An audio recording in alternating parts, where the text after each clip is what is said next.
محترم ناظرین، کیا آپ جانتے ہیں کہ کون سی آیات مبارکہ پڑھنے سے 3 منٹ میں 2 رات کی عبادت اور تہجد کی عبادت کا ثواب حاصل کر سکتے ہیں؟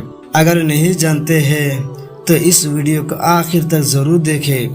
انشاءاللہ آپ کا وقت ضائع نہیں ہوگا بلکہ آپ کا ہی فائدہ ہوگا، اس لیے ویڈیو کو آخر تک ضرور دیکھیں۔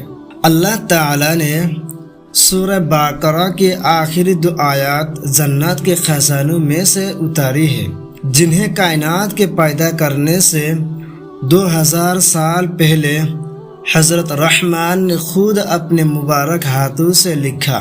جو ان دونوں آیاتوں کو نماز عشاء کے بعد پڑھ لے، اس کو دونوں رات کی عبادت اور نماز تہجد سے کافی ہو جائیں گے۔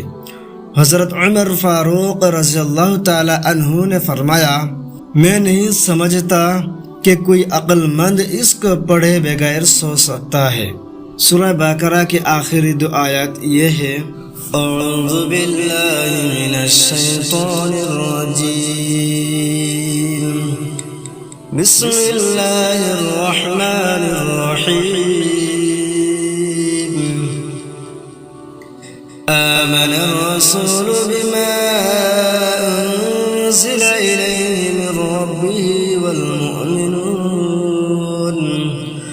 كل آمن بالله وملائكته وكتبه ورسله لا نفرق بين أحد من رسله وقالوا سمعنا وأطعنا غفرانك ربنا وإليك المصير لا يكلف الله نفسا إلا وسعها لها ما كسبت وعليها ما اكتسبت ربنا لا تؤاخذنا إن نسينا أو أخطأنا ربنا ولا تحمل علينا إصرا كما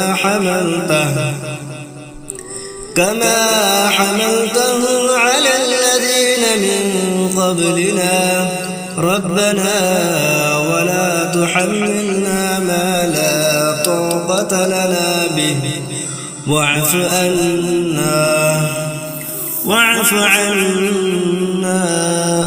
واغفر لنا وارحمنا أنت مولانا فانصرنا على القوم الكافرين۔ صدق اللہ العظیم۔